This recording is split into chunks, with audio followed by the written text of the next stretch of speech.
Hey there everybody, welcome back. So today we're doing part 3 of the DLC speculation series. This has been a brief series, although the last video was unintentionally long. Yeah, I probably should have split that up into two. So moving on from that, I've decided to make the final verdict. So basically the aim of this video is to show what my version of the final appearances of these DLCs should look like. So final animals, and yeah, let's get into it.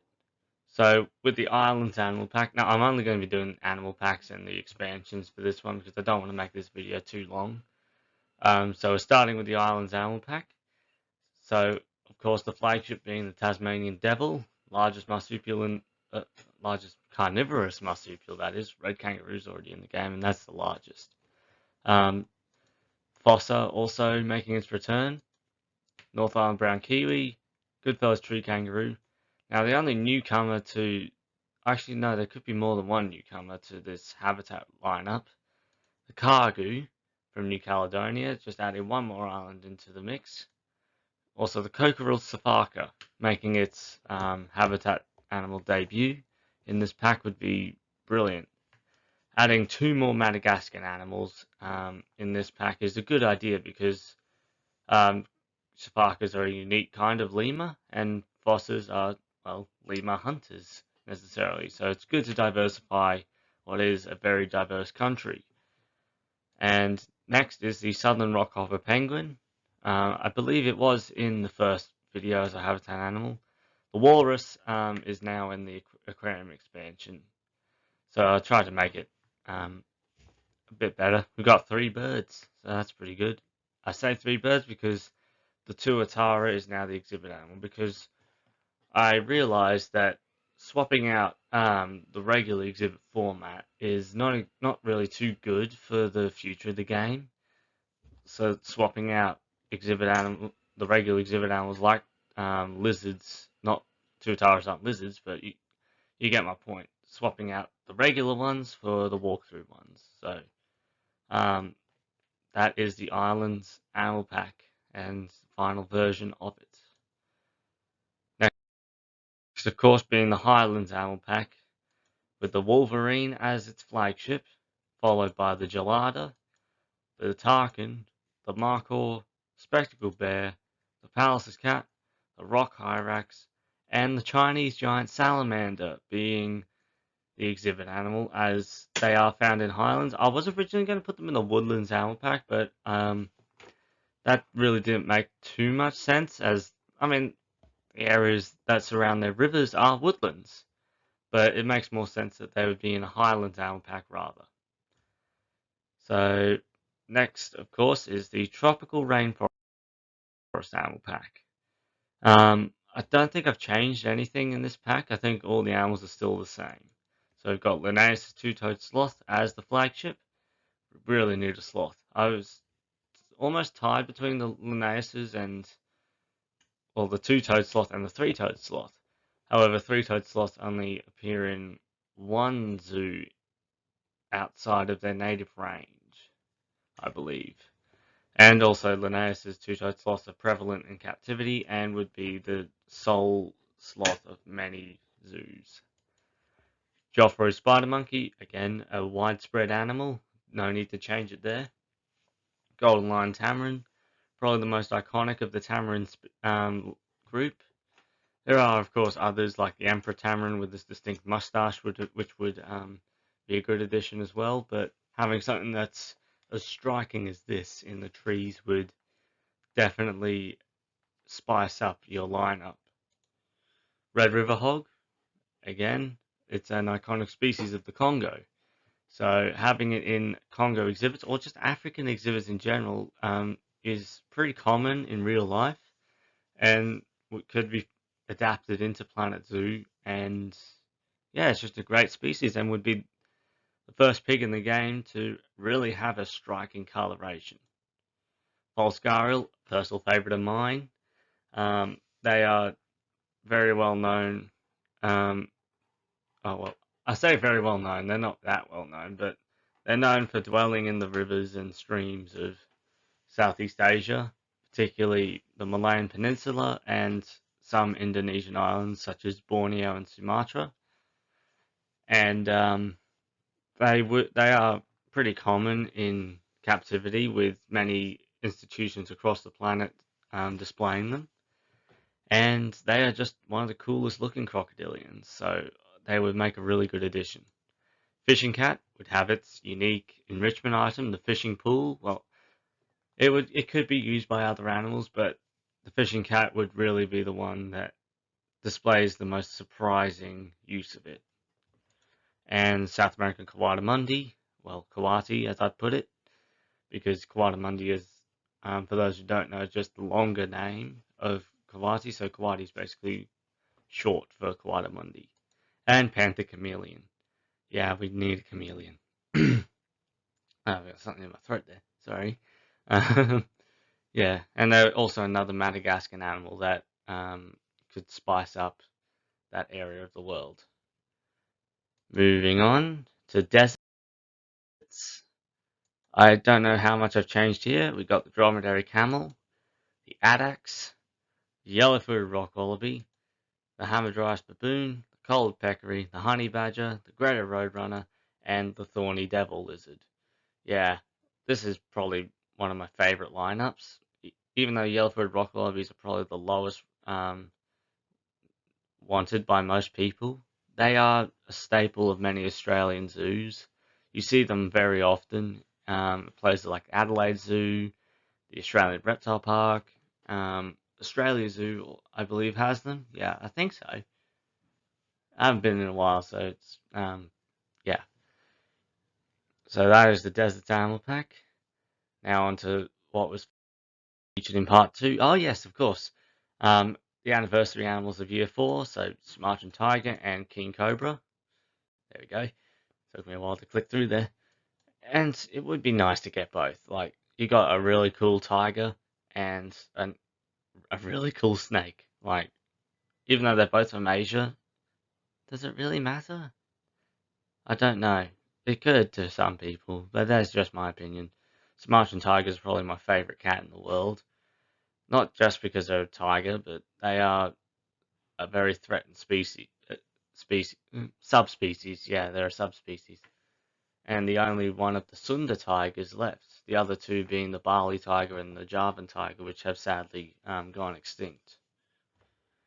So we go on to the woodlands, where we have the Eurasian red squirrel, I almost mispronounced European, the European pine marten, the Virginia opossum, the mantle geriza, the gaur, the sloth bear, the tanuki, and the squirrel glider.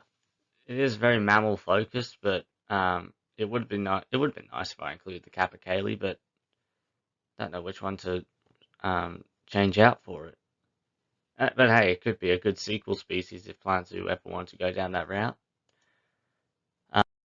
Um, Old World, so we have the crested porcupine, the golden snub-nosed monkey, the African wild donkey, the Saiga antelope, the Himalayan monal, the black rhinoceros, lyre gibbon, and gaboon viper.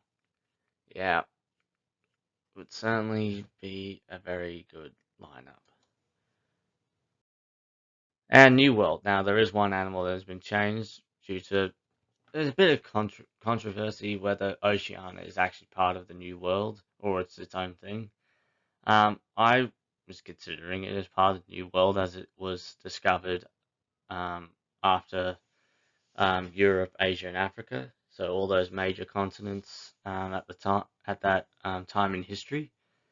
But yeah, I guess I just kept it to the Americas to not try and confuse people too much. So we've got the black howler monkey, the ocelot, the Guyana squirrel monkey, and the newcomer, the southern tamandua, which would be the first tree climbing anteater in the game because giant anteaters cannot climb. And the pangolin can't either. It would be cool if the pangolin could climb because Chinese pangolins are actually really good at climbing. And they actually climb trees to find their food. So if that could come in an update, that would be fantastic. But we have the southern tamandua. Yeah, would be a really cool addition. They are very common in captivity, and with their distinct golden coloration, and it's almost a vanilla, golden vanilla. that would be a great flavor. And the distinct black stripe that goes over their shoulder. Yeah, they are a very iconic little anteater. The greater Rio makes its return, as well as the American black bear, Patagonian mara, and alligator snapping turtle. Very strong lineup, in my opinion. I know people are getting sick of the bears, but bears are just that iconic of an animal that each species has its own unique perks and reasons to be in the game. The spectacled bear, because it is the last of its line and the only one in South America. Sloth bear has its unique feeding method and is a very tough animal, and is also the second smallest in the world. But I mainly picked it because Baloo, nostalgia, Jungle Book stuff. And American black bears, they are very well known in America with several different subspecies across the continent.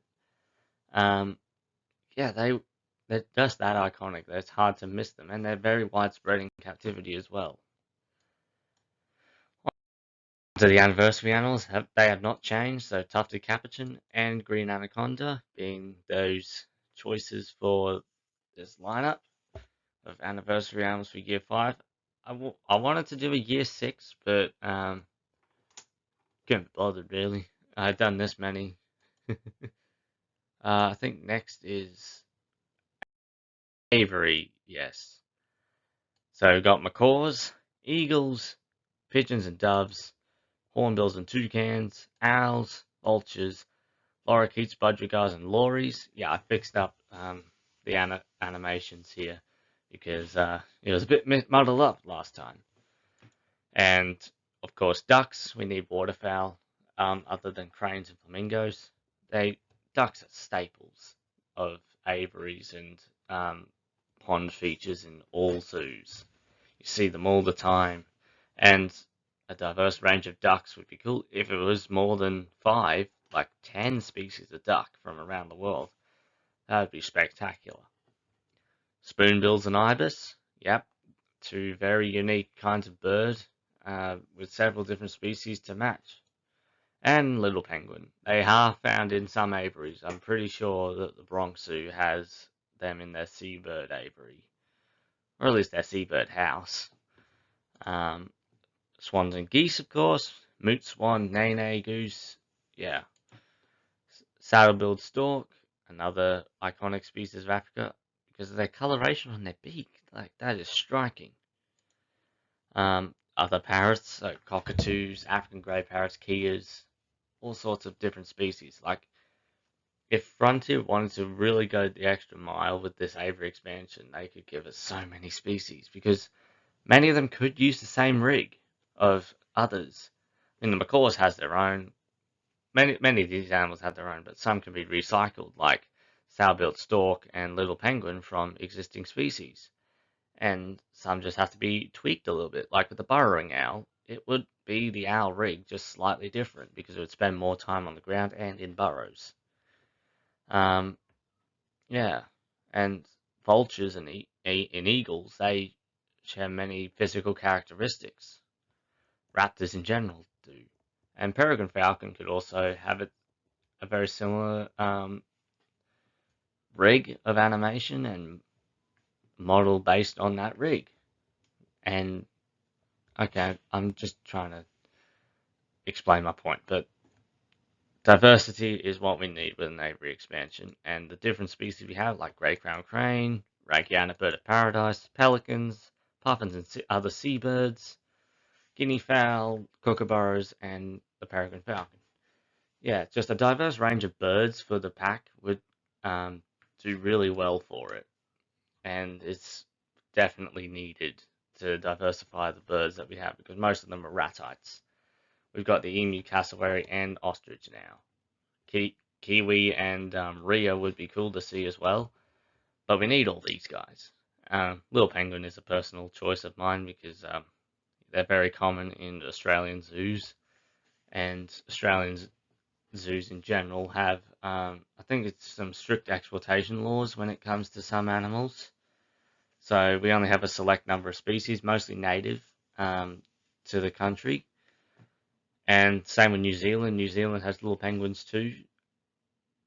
Yeah, like every zoo around the world is different. And even within their own countries, they are all unique in their own ways. And of course, next being the aquarium expansion.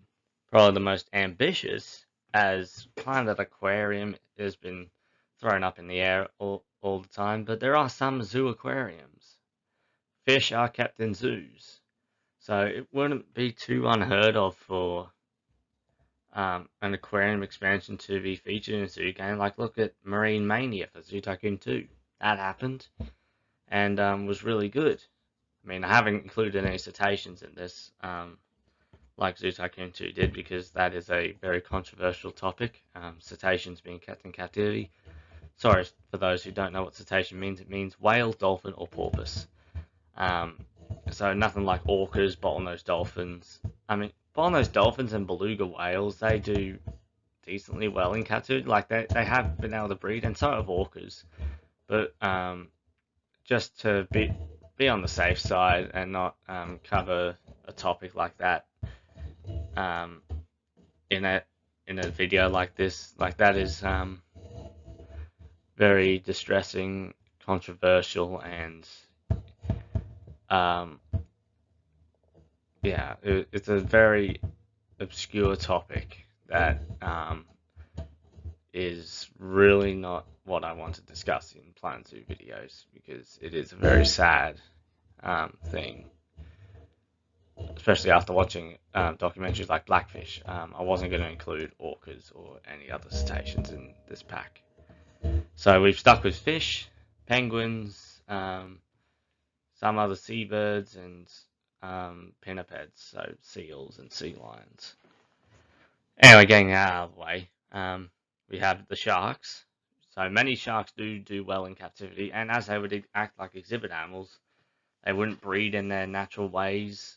Like, you can work around all those other sorts of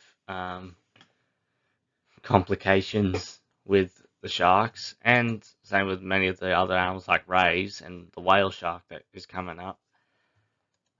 Turtles as well.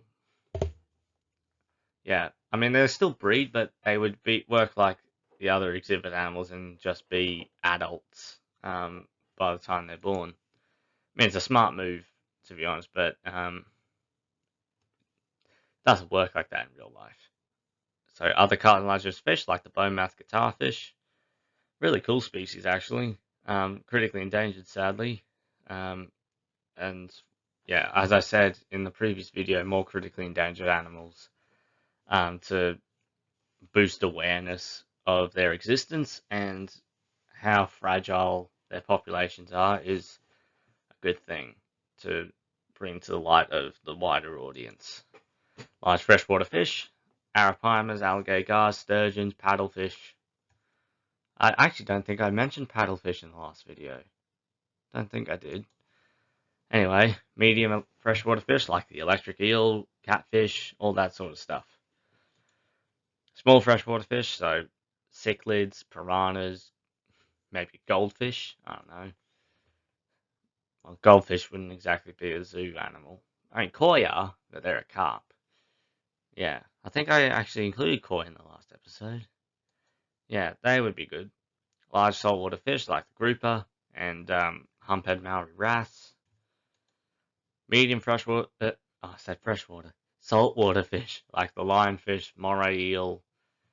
Yeah, the ocean and rivers and alike are very diverse in their collections of animals, and this is definitely the most ambitious because you've got so much ground to cover and many layers of diversity to cover, because coral reefs with the small freshwater, I said it again, small saltwater fish, reefs in general, coral reefs are very diverse. There are so many different species of fish that even aquariums have to cover to maintain balance in their reef tanks. So many different reef fish would be good, but I don't know how many Frontier would be willing to create for the expansion if they were to do it. As if they were to do it. Like, yeah. This is why this is the most ambitious, because you've got so many different features that would need to be considered for it. And all these different singular species like peacock mantis shrimp, giant Pacific octopus, Pacific sea nettles, moon jellies, West Indian manatee. I mean, that can double as a habitat animal almost. It could. I mean, these tanks are interesting. But unlike all these fish and reptiles, the manatee would be able to have a calf, so a baby swimming around with the mothers, and then it just grows up like the regular habitat animals. It would probably be the only one of this lineup that would use the aquarium tanks and breed like the habitat animals necessarily. Giant cuttlefish, Japanese spider crab, really cold tanks they live in. Like, it's insane how cold the tanks that they're kept in are. Like, that is just really adaptable for a crab to be able to sustain that level of temperature. Most people think of crabs as they would freeze in freezing cold waters, but not these Japanese spider crabs. They are hardy animals. Yellow seahorse, iconic. Sea otter and walrus, they would just require the regular habitats to function. Like, walrus uses like grey seal rig almost. I mean, yeah, it could use a very similar set of lineup of animations, and sea otter would probably spend almost all of its time in the water because they very rarely go onto land in the wild, yet they do have feet, sort of. They're feet, but are more like flippers. And the last pack, so that this pack, speculation video doesn't go on for as long as the last one. It's only going to go on for half. I had to swap out a couple. Probably not from the last video. I don't know. Yeah, I don't think I did. Anyway, moving on. For Planet Zoo's Animal Pack, the celebration of what came before. So Nile Crocodile representing the deluxe edition. Muskox representing the Arctic pack. The Kinkajou, South America pack. Short-beaked echidna, Australia pack. Gentoo penguin, the aquatic pack. Greater mouse deer, the Southeast Asia animal pack. Secretary bird, the Africa pack. The elk, the North America animal pack. Wild boar for the Europe pack. Shoebill for the wetlands animal pack. Sumatran rhinoceros for the conservation pack. Eye, another Madagascar animal, for the twilight pack. The black buck for the grasslands animal pack. Maskey's tree kangaroo for the islands animal pack, or just island pack in general. Guanaco for the highlands. Cotton-top tamarin for the tropical rainforest. Sandcat for deserts. Tufted deer for woodlands. Serval for old world. Quokka for new world. Oh, I don't know if I should change that or not. I probably should, but should I? Never mind. This is the last video of it anyway. Hummingbirds for the aviary expansion, and the whale shark for the aquarium expansion. It is just enchanting to think of how cool sharks would look in Planet Zoo. Like, it would just be a really cool thing to see. Yeah, so that is the final part of the DLC speculation series. I hope you've enjoyed it. And yeah, if you have any more ideas, just comment on this video and I will certainly take a look at them. Yeah, Planet Zoo is a really good game, and there are certainly many more animals that can be added, as you've seen in this video. My coverage of all of these packs, going all out with the Planet Zoo Animal Pack, the islands, the highlands, the deserts, basically from Matskis to Whale Shark. That is 9. Wait, is it 9? No, 8. Yeah, 9. 9 more DLCs there. Well, actually, including the Plants of Animal Pack, that's 10. Yeah. Like, if we had 12 more DLCs, that'd be absolutely insane. Like, all of these. 12 DLCs. All for the next set of years. It is 12 DLCs, isn't it? Yeah. I almost feel like I've missed one now. Yeah. This is a very anticlimactic ending, isn't it? Anyway, hope you've enjoyed the series. I will be back later today doing another build of the franchise zoo. We're going to be continuing with the sea lions and flamingos. I've already made a start on the sea lion habitat. So yeah, see you then, and I hope you've enjoyed the series. Like and subscribe if you like the content, and I hope to see you in the next one. Bye bye.